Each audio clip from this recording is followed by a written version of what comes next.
श्री राधा वल्लभ लाल जी को वृंदावन में जिन्होंने विराजमान किया, ऐसे श्री हितरवंश महाप्रभु, भगवान की वंशी के अवतार।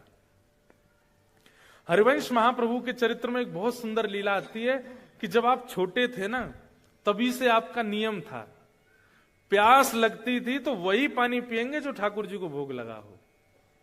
ठाकुर जी की झारी जी का जल हो, ठाकुर जी का चरणामृत का जल हो, चाहे प्यासे मर जाएंगे लेकिन उसके अलावा कुछ नहीं पिएंगे। और भूख लगेगी तो वही पाएंगे जो ठाकुर जी को पधराया जा चुका है, उसके अलावा चाहे दुनिया के बहुव्यंजन सामने रख दिए गए हों, भूखे सो जाएंगे लेकिन ठाकुर जी की वस्तु लिए बिना नहीं सो। एक बहुत सुंदर लीला सुना है। एक बार हरिवंश बालक थे, छोटे बालक है, जैसे बालक खेल रहे हैं ना, ऐसे छोटे छोटे बालक थे। तब से उनका नियम था कि उनके पिताजी के जो सेवा के ठाकुर जी थे, वो पूरे दिन उनको ही देखते रहते थे। पूर्व जन्म का उनको याद रहता था कि मैं निकुंज की एक सखी हूं, वंशी सखी, वंशी अली। तो अब बालक को तो कभी भी भूख लगाती है, तो हरिवंश महाप्रभु की माता जी को इतना भोग रखना पड़ता था ठाकुर जी के आगे कि बालक को कब भूख लगावे, और कुछ पाते ही नहीं थे ठाकुर जी के प्रसाद के अलावा। लेकिन एक दिन हरिवंश बालक को रात्रि, अर्धरात्रि में रोने लगे, सोते सोते। माता जी पिताजी के बीच में सो रहे थे, सोते सोते रोने लगे। माँ पिता उठ गए, क्या हुआ बालक, क्या हुआ, क्या हुआ, क्यों रो रहे हो? भूख लगी है। उनके पिताजी व्यास मिश्र तुरंत अपनी पत्नी से बोले, देवी लाओ कुछ खिलाओ। बोले, अरे कुछ खिलाओ, जानते नहीं हो आप, ये बिना भोग लगाई कोई वस्तु पाता नहीं है। तो बोले, रात्रि का कोई, बोले वो सब रात में पा चुके हैं सब लोग, अब कुछ ऐसा है नहीं, सब अमनिया है। अमनिया, जिसका भोग ना लगा उसको अमनिया कहते हैं, सब अमनिया है, ठाकुर जी का भोग कुछ भी नहीं है अभी। लेकिन छोटा बालक रोए, अब उसके आगे कौन से वेद शास्त्र जिद चलती है। तो व्यास मिश्र जी बोले, सुनो अभी नींद में है, रो रहा है, इसको क्या पता, कुछ भी ले आओ, धर दो सामने। तो माता जी गई, कुछ ला करके हरिवंश बालक के आगे रख दिया। तो हरिवंश जी ऐसे लेकर के देखने लगे। तो माता पिता बोले, क्या देख रहे हो? बोले, इसका भोग तो लगा नहीं है। तो व्यास मिश्र जी बोले, तुमको कैसे पता कि भोग लगा कि नहीं? बोले, जब भोग लगता है तो मैं देख लेता हूं, ठाकुर जी की दत्तुइयां गड़ी होती हैं उस पर। मतलब सेवा व्यास जी करते हैं, उनको नहीं पता कि भोग में ठाकुर जी की दत्तुइयां गड़ी हैं। उनके बालक हरिवंश जी को पता है कि ठाकुर जी ने भोग लगाया कि नहीं। रोने लगे, रोते रोते। अब माता पिता चिंता में, रात में ठाकुर जी को थोड़ी उठाएंगे बालक के लिए, ठाकुर जी तो सो रहे हैं। लेकिन रुदन की आवाज हमारी किशोरी जी ने सुन ली। हमारी लाडली जी सेज सैया पर बेचैन हो गई। तो ठाकुर जी बोले, का भयो, सो काय कुनाए रही हो? अरे आपको आवाज नहीं आ रही? हरिवंश बालक रो रहा है। ठाकुर जी बोले, हाँ रो तो रो, काय को रो है? बोले, यार इनको भूख लगी है, प्यास लगी है, और हमारे बिना भोग लिए कुछ पाते नहीं है। अब रात्रि में कुछ ऐसी सामग्री रखी नहीं, और आधी रात का समय, छोटा बालक, इसको कैसे मनाए? ठाकुर जी बोले, श्री जी रुको, मैं कछु करूं। तो सेवा के ठाकुर जी प्रिया प्रियतम सचल हो गए, अंदर ही, मंदिर के अंदर ही छोटे छोटे स्वरूप सचल हो गए। और ठाकुर जी बिस्तर से उतर के गए, कहीं से जल लेकर के आए, आसपास जल रहता है ठाकुर जी का जारी जी में, जल लेकर के आए और श्री जी से बोले, किशोरी जी अपने पांव लटकाओ नीचे। तो जैसे सिंहासन से किशोरी जी ऐसे बैठ के पांव लटका रही हैं, इतने ही छोटे छोटे ठाकुर जी। और ठाकुर जी झारी जी के जल से किशोरी जी के चरण धो रहे हैं। हरिवंश बालक को पीने के लिए जल अमनिया कर रहे, जल को भोग बना रहे हैं ठाकुर जी कि वो वहां की प्यास बुझे। और फिर किशोरी जी से तो कहेंगे नहीं मेरे चरण धो, स्वयं बैठ के अपने चरण भी धो रहे हैं। दोनों के चरणों का जो चरणोदल था वो इकट्ठा कर लिया। और फिर बंटा भोग, रात्रि में ठाकुर जी के पास में कुछ भोग रखा जाता है, उसको लेकर के आए। और किशोरी जी तो बोले, लो पाओ, पूरा मत पइयो ने छोड़ दियो बालक को। किशोरी जी ने मुख लगा रही हैं, ठाकुर जी ने मुख लगा रहे हैं। मुख लगा करके सन्मुख पधरा दियो, और सन्मुख पधरा करके और कछु सामग्री भीतर से गेर दई। और तुरंत गिर के झटपट दोनों गए और रजाई ओढ़ के जैसे स्वरूप थे वैसे है कि सो गए। व्यास मिश्र जी को आवाज आई, बोले अरे ठाकुर जी के कक्ष से आवाज आ रही है। गए, जैसे धीमे से गए तो सामग्री जो गिर गई थी नीचे, कुछ खिलौने होंगे ठाकुर जी के, वो उठा के ऐसे पर्दा हटा के ऊपर धरन लगे। तो वहीं क्या देखा, बिना ठाकुर जी के उठाए ठाकुर जी के चरणों का चंदन मिश्रित जल एक पात्र में रखा है और ठाकुर जी के मुंह से टूटे भय लड्डू, जो रात में साबुत लड्डू रखे थे वो लड्डू फूटे भय एक पात्र में रखे हैं। देख करके व्यास मिश्र जी समझ गए। क्या समझ गए? बोले ठाकुर जी को चिंता हो गई, बालक रो रहा है, तो अपने आप ही उठ के अपने पैरन को आचमन और भोग लगा के धर दियो है। लेकिन व्यास मिश्र जी बोले पूर्णता तो तब पता चले जब हरिवंश बालक देख ले भोग, उसको ही पता चलता है कि भोग लगा कि नहीं। लेकर के गए, लो बालक पाओ। तो हरिवंश जी ने जैसे ही देखा, हाँ ठाकुर जी का भोग लगाया, तुरंत पा गए। ठाकुर जी का चरणोदल ले लिया। ऐसी स्थिति, इसको कहते हैं विरक्त इंद्रिय। जैसे आपकी जीव कैसी है इस वक्त, उसको छोले भटूरे का स्वाद पता है और वो उसी के स्वाद को याद करके आपको बेचैन करती है। छोले भटूरे चाहिए, छोले भटूरे चाहिए। आपकी जीव को स्वाद पता है पानी पूरी का, तो पानी पूरी का नाम लेते कईयों के तो मुंह में पानी आ भी गया होगा। आहा, खट्टा खट्टा पानी जब जीभ में जाएगा कितना सुख मिलेगा, आनंद आ जाएगा।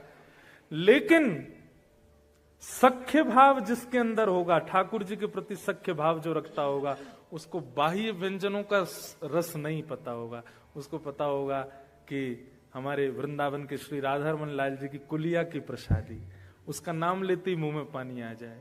श्री वृंदावन बिहारी लाल जी के सुबह की, अब आपने तो पाई नहीं होगी, सुबह सुबह बिहारी जी को पराठा भोग लगता, हमारे बिहारी जी को इतना स्वादिष्ट पराठा। आहा, श्री राधा वल्लभ लाल जी की खिचड़ी, क्या कहने, मेरे तो मुंह में पानी आ गया। भाई थे मन कर रहा कल की फ्लाइट थी वृंदावन जाऊं, पा लूं। मतलब आपके टेस्ट बर्ड्स, आपकी दर्शन की स्थिति देख, अभी नेत्रों को क्या चाहिए? सुंदरता, उसका रूप, वहां के लोगों का रूप, या वहां का व्यू, या वहां का सीन, ऐसे देखने की इच्छा होती है। लेकिन नेत्र इतने सुंदर कंट्री में रहने के बाद भी व्याकुल किसके लिए है? वृंदावन की कुंज गली देखनी है, उनको देखने के लिए। ये विरक्त इंद्रिय का लक्षण है। ये ठाकुर जी सखा मानेंगे तो ऐसी ही इंद्रियां होती चली जाएंगी। आप भगवत संबंधी वस्तु के अलावा किसी में आपको सुख मिलेगा ही नहीं। ब्याह में जाओगे, लड़का लड़की एक दूसरे को माला पहनाते, सब लोग आहा क्या राम सीता की सी जोड़ी, आपके मन में आएगा खाक राम सीता की सी जोड़ी। अभी आपने हमारे वृंदावन प्रिया प्रियतम बसो मोरे नैननु में यह जोड़ी, बसो मोरे नैननु में यह जोड़ी। नव दुल्हे ब्रजराज सांवरो, नव दुल्हे ब्रजराज सांवरो, दुल्हन राधा गोरी, दुल्हन राधा गोरी, बसो मोरे नैननु में यह जोड़ी, बसो मोरे नैननु में। हित हरिवंश करीन्यो छावर, हित हरिवंश करीन्यो छावर, चिरजियो यह जोरी, चिरजियो यह जोड़ी, बसो मोरे नैननु में यह जोड़ी, बसो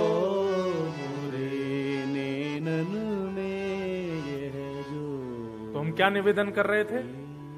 सखा के 3 लक्षण होंगे। पहला विरक्त इंद्रिय, उसकी इंद्रियां केवल कृष्ण रस चाहती हैं। दूसरा प्रशांत, भगवान का सखा कम बोलने वाला हो, ज्यादा बोलने वाला नहीं, मतलब बाह्य चर्चा ज्यादा ना करे, कम बोले, थोड़ा मौन रहे, शांत रहे। ठाकुर जी को शांत व्यक्ति बहुत प्रिय है। ठाकुर जी को बोलने वाले प्रिय क्यों नहीं है? ठाकुर जी खुद ही बोलता रहेगा, मेरी सुने कोई ना।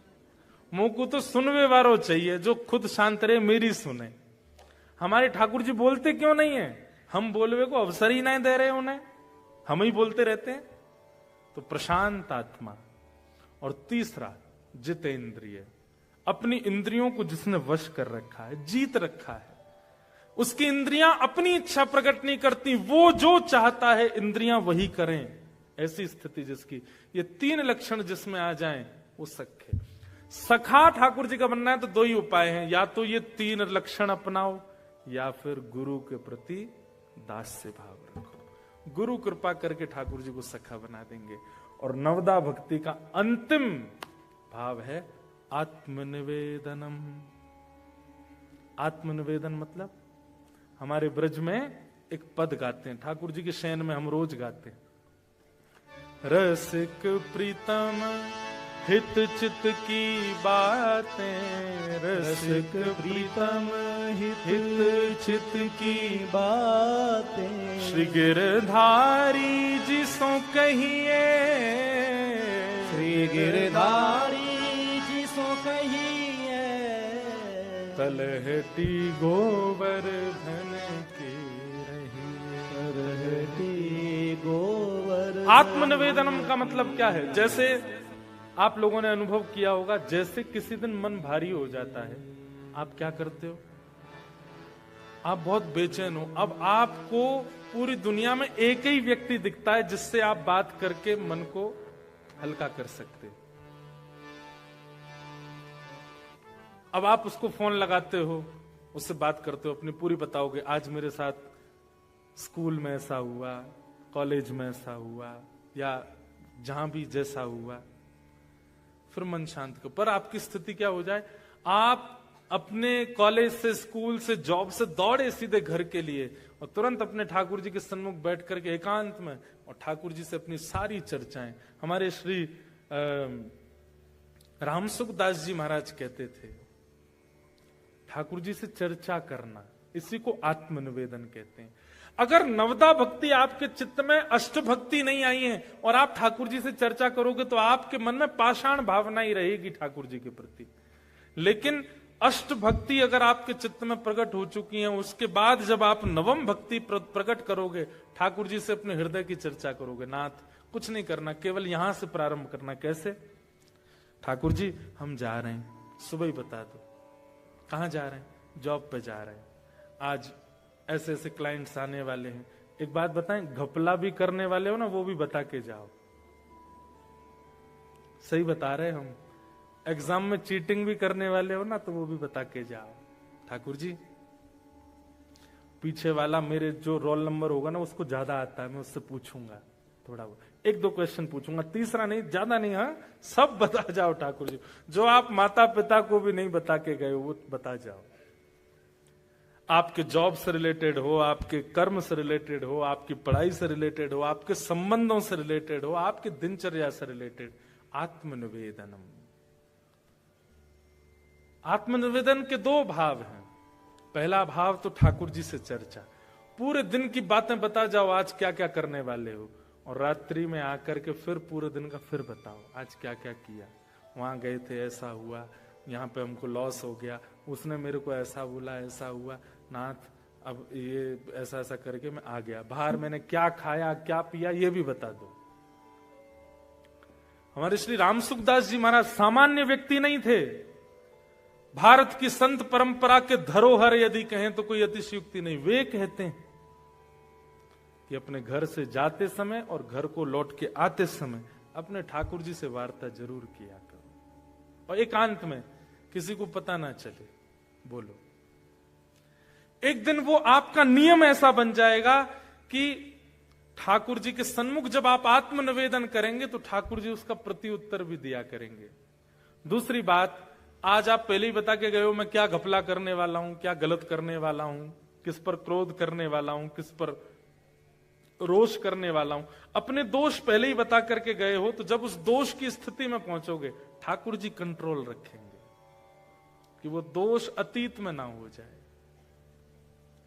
अर्जुन ने महाभारत युद्ध का विजयी इसलिए बन गया क्योंकि वो एवरीथिंग क्लियर थी उसकी ठाकुर जी के आगे। ठाकुर जी को सब पता था। अर्जुन अपनी इच्छा से कुछ कर ही नहीं रहा है, पहले ही बता दे रहा है ठाकुर जी को, और फिर बताने के बाद ठाकुर जी से कहता मैं ऐसा सोच रहा हूं, अब कंट्रोल आपके हाथ में। सेनयोर भयोर मध्य रथम स्थापयमेच्युत, मेरे रथ को ले जाइए बीच उभय सेना में ले जाकर खड़ा कर दीजिए, मैं ऐसा ऐसा करना चाहता हूं, बाकी इच्छा आपकी चलेगी। करिष्ये वचनम तव, आप जो कहोगे मैं वो करूंगा। आपने अपनी भावना बता दी, अब ठाकुर जी की जिम्मेवारी है उसमें क्या उचित क्या अनुचित ठाकुर जी करवाएंगे। ये आत्मनिवेदन है। आत्मनिवेदन का दूसरा रूप क्या है? ऐसी भावना चित्त में धारण करना कि ये देह केवल माध्यम है, इसके भीतर जो आत्मा बैठी है मुझे उसका उद्धार करना है। समझ रहे हैं मेरी बात को?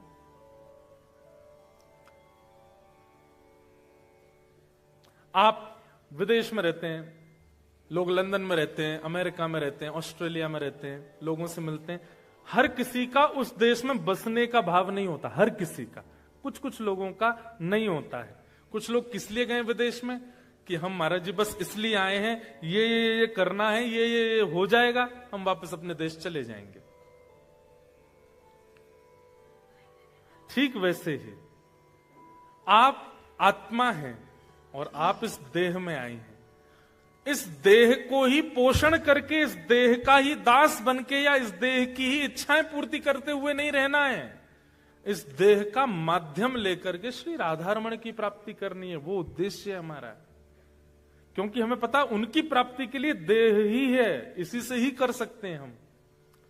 हाथों से करताल बजा के, पैरों से प्रदक्षिणा करके, नेत्रों से देख करके, कानों से सुन करके, मुख से गा करके, हृदय से सद्भावना रख के, बुद्धि से सत्क्रिया करके हमको केवल इस आत्मा को परम तत्व में विलीन करना है। इसको कहते हैं आत्मनिवेदनम। अपनी आत्मा का ठाकुर जी के प्रति, अभी तक आपने लड्डू निवेदित किया, भोग निवेदित किया, 56 भोग निवेदित किया, फूल माला निवेदित की, पर अब आत्मा निवेदित है। मैं आपका हूं, बस इसको आत्मनिवेदन कहते हैं। तो आत्मनिवेदन के दो स्वरूप हैं। एक स्वरूप तो चर्चा, वो भक्ति का स्वरूप है, और आत्मनिवेदन का दूसरा स्वरूप कल्याण का स्वरूप है। ठाकुर जी के सन्मुख ये भाव रखना कि नाथ, देह तो माध्यम है, वास्तव में इस देह के माध्यम से प्राप्ति आपकी करनी है आत्मा को। मैं तो इसका केवल सहारा ले रहा हूं, खा करके, देख करके, सुन करके, चल करके, फिर करके, बस। ये प्रवचन में तो अच्छी लगती हैं बातें, पर क्रिया में कोई नहीं करता। क्रिया में मत कीजिए। वहां आप जो कर रहे हैं वही कीजिए, जो खाना खाइए, जैसे, पर मन में ये बात रहनी चाहिए आपके कि देह से मैं खा जरूर रहा हूं, देह से मैं भोग जरूर रहा हूं, देह से मैं करता हूं, पर ये मेरा उद्देश्य है नहीं। उद्देश्य भगवत प्राप्ति, इसी को आत्मनिवेदन कहते हैं। ये आत्मनिवेदन के दो स्वरूप, श्रवणम कीर्तनम विष्णु, स्मरणम पाद सेवनम, अर्चनम वंदनम दास्यम, सख्य आत्मनिवेदनम। बोलो वृंदावन बिहारी लाल की जय। नवदा भक्ति पर दिस वॉज द शॉर्टेस्ट प्रवचन। ये सबसे कम था। 9 दिन भी बोला जाए तो भी नवदा भक्ति पर कम होगा। अच्छा, एक नवदा भक्ति का एक स्वरूप और है, पता है? नवदा भक्ति के सतयुग त्रेता द्वापर में कौन कौन आचार्य हुए जिन्होंने इन भक्तियों से भगवान को प्राप्त किया, फिर उन पर प्रवचन होता, वो और अद्भुत होता। श्रवण भक्ति के आचार्य कौन है, कीर्तन भक्ति के आचार्य कौन है, पाद सेवन भक्ति के आचार्य कौन है, फिर उन आचार्यों पर चर्चा चलती। तो वो तो बहुत बृहद प्रसंग है, पर ये एक शॉर्टेस्ट प्रवचन नायरोबी में आज नवदा भक्ति पर पूर्ण हुआ। बोलो वृंदावन बिहारी लाल की जय। तो आप लोगों के हृदय में विराजमान ठाकुर जी से मेरी एक हम्बल रिक्वेस्ट है ये नवदा भक्ति के भाव, इनको केवल प्रवचन समझ करके मत जाइएगा, थोड़ा सा चिंतन कीजिएगा। और जैसा कि मैंने पहले दिन कथा में कहा था कि भारत में रहकर के भजने वाले को ठाकुर जी देखते होंगे, पर इतनी दूर रहकर के, विपरीत अवस्था में रहकर के ठाकुर जी को भजने वाले को ठाकुर जी निश्चित देख के प्रसन्न होते होंगे। आप लोगों को ये अपॉर्चुनिटी मिली है कि आप वियोगात्मक भक्ति कर सकते हो, क्योंकि आपके लिए जगन्नाथपुरी, द्वारिका, वृंदावन सब बहुत दूर है। कैसे आऊं रे नंद लाला तेरी गोकुल नगरी, बड़ी दूर नगरी। मीराबाई कहती दूर नगरी, बड़ी दूर नगरी, दूर नगरी, बड़ी दूर नगरी। मीरा के प्रभु गिरधर नागर, मीरा के प्रभु गिरधर नागर। तुमरे दरस बिन मैं तो हो गई बाबरी, बड़ी दूर नगरी। हाँ तुमरे दरस बिन मैं तो हो गई बाबरी, बड़ी दूर नगरी। ये भाव आप लोगों को गाना चाहिए। बहुत दूर है यहां से वृंदावन, पर जैसा कि मैंने कहा, देह के लिए दूर होगा, हृदय के लिए तो आप जहां हो वहीं वृंदावन प्रकट कर सकते हैं। इसलिए आप सबके हृदय में विराजमान मेरे ठाकुर जी को बारंबार प्रणाम। और इस 3 दिवसीय सत्र को हम आज यहाँ विराम प्रवचन को दे रहे हैं। उत्सव तो अभी प्रारंभ होगा।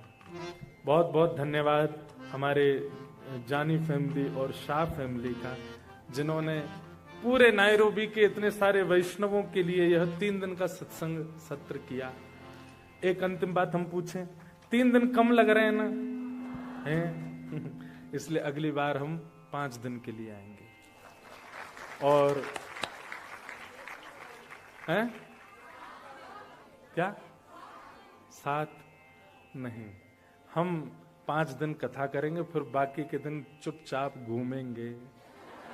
आप लोग यहाँ आकर के बसे हो तो आप लोगों का फायदा क्या लेंगे? हम आपके घरों में रह के यहाँ घूमेंगे भी, थोड़ा अपने लाल जी को घुमाएंगे भी। तो 5 दिन का सत्र है और डेट भी लगभग सुनिश्चित है। एक कथा को विश्राम करके यहाँ का सत्र दिया गया है। कौन सी डेट थी? 5 मार्च से लेकर के और 10 मार्च तक, 5 to 10 मार्च 2026। आप सब लोग तैयार रहिए, अभी से ही तैयारियों में लग जाइए। और ये पहली कथा है, आप लोगों से हमारी भेंट पहली बार हुई है, अच्छा मिलन हुआ है। अफ्रीका के लिए एक मन में ऐसा भाव रहता तो बहुत गर्मी पड़ती होगी, पर यहाँ तो भाई क्या अच्छा मौसम रहता है। मैंने अभी तो ये समर चल रहा है और बोले हाईएस्ट समर और चल रहा है, तो फिर तो आनंद ही आएगा। तो अगले वर्ष हम आएंगे, तब तक के लिए आप सब लोग ध्यान रखिएगा अपना। बोलो वृंदावन बिहारी लाल की जय।